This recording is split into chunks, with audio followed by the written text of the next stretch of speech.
ઘણું જ પુણ્ય આપનાર અને સ્વર્ગ અને મૃત્યુલોકમાં ઉત્તમ વ્રત છે ભગવાન શ્રી સત્યનારાયણનું વ્રત.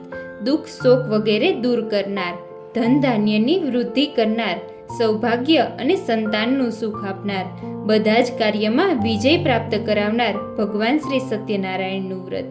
જે મનુષ્ય પૂર્ણ ભક્તિભાવની સાથે વ્રત કરી ભગવાન વિષ્ણુને પ્રસાદી ધરાવે, ત્યાર પછી એ પ્રસાદી વ્રત કથા સાંભળનાર દરેકને આપવી.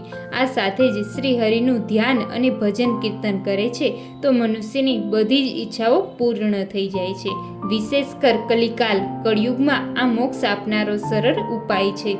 તો મિત્રો, આજે આપણે શ્રવણ કરીશું ભગવાન સત્યનારાયણની વ્રત કથા વિશે.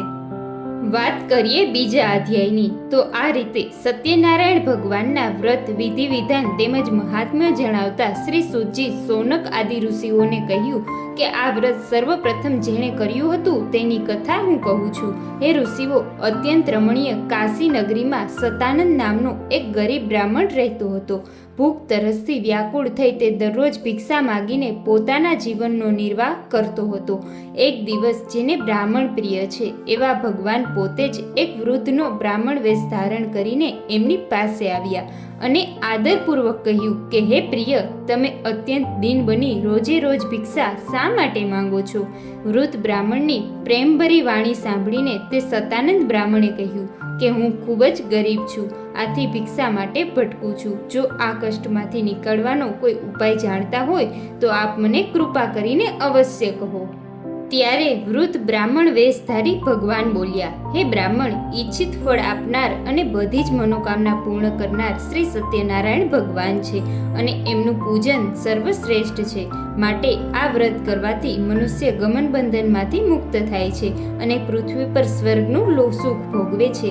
તે દરિદ્ર બ્રાહ્મણને આ વ્રતની વિધિ બતાવી બ્રાહ્મણનો વેશ ધારણ કરેલ ભગવાન સત્યનારાયણ ત્યાંથી અંતર્ધ્યાન થઈ ગયા. આ બ્રાહ્મણે જે રીતે કહ્યું તે રીતે હું વ્રત કરીશ એવો નિશ્ચય તેણે કર્યો. આ કારણના લીધે તેને રાત્રે ઊંઘ પણ બરાબર ન આવી. બીજા દિવસે વ્રત અને પૂજનનો સંકલ્પ કરી સતાનંદ હંમેશની જેમ નગરમાં ભિક્ષા માગવા ગયો. તે દિવસે તેને દરરોજ કરતાં વધુ ધન મળ્યું. તે ધન વડે સતાનંદે ભાઈ બંધુઓ સહિત સત્યનારાયણ ભગવાનનું વ્રત કર્યું અને આ વ્રત કરવાથી બ્રાહ્મણ બધા જ દુઃખોમાંથી મુક્ત થઈ ગયું અને સંપત્તિવાન બન્યું. સતાનંદ આ વ્રતના પ્રભાવથી બ્રાહ્મણોમાં શ્રેષ્ઠ બની ગયું અને ત્યારથી તે દર મહિને ભગવાન સત્યનારાયણનું વ્રત કરતો હતો. એ બધા રીતે દુઃખોમાંથી મુક્ત થઈ અત્યંત દુર્લભ મોક્ષને પામ્યો. ત્યારે શ્રી સુતજી બોલ્યા, હે ઋષિમુનિઓ, શ્રી વિષ્ણુ ભગવાને યોગીરાજ નારદજીને જે કાંઈ પણ કહ્યું હતું તે સઘળું જ મેં તમને કહ્યું છે. બીજું વધારે તમારે શું સાંભળવું છે? શૌનકાદિ ઋષિઓએ કહ્યું, હે મુનિશ્રેષ્ઠ, અમને શ્રદ્ધા જન્મે આથી વધુ સાંભળવાની ઈચ્છા થાય છે. તે બ્રાહ્મણ ઉપરાંત બીજા કોણે પૃથ્વી પર એ વ્રત કર્યું હતું તે અમે સાંભળવા માટે ઈચ્છુક છીએ, તો કૃપા કરીને આપ અમને કહો. ત્યારે શ્રી સુતજી બોલ્યા, હે ઋષિઓ, એક સમયે આ બ્રાહ્મણ જ્યારે સત્યનારાયણ ભગવાનનું વ્રત કરતો હતો ત્યારે એક કઠિયારો તેના ઘરની પાસેથી નીકળ્યો. તરસથી પીડાતો તે લાકડાનો ભારો બહાર મૂકી બ્રાહ્મણના ઘરમાં ગયો અને તેને વ્રત કરતા જોઈને નમન કરીને કઠિયારાએ પૂછ્યું, હે બ્રાહ્મણ, આપ શું કરી રહ્યા છો? ત્યારે અને આ કરવાથી શું ફળ મળે છે તે મને વિસ્તારથી કહો. ત્યારે કઠિયારાની વાણી સાંભળીને બ્રાહ્મણે કહ્યું, બધા ઈચ્છિત ફળ આપનાર શ્રી સત્યનારાયણ ભગવાનનું વ્રત છે. એની જ કૃપાથી ધન ધાન્યથી સર્વ પ્રાપ્ત થયું છે.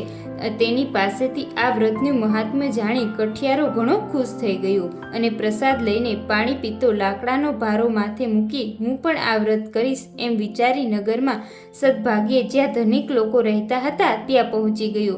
દિવસે કઠિયારાને લાકડાનો રોજ કરતાં બમણો ભાવ મળ્યો. આ પછી ખુશ થઈ સારા પાકા કેળા, દૂધ, ઘી, ઘઉંનો લોટ વગેરે લઈને ઘેર આવ્યો. આ પછી તેમના સગા વહાલાને બોલાવીને વિધિપૂર્વક સત્યનારાયણ ભગવાનનું વ્રત કર્યું.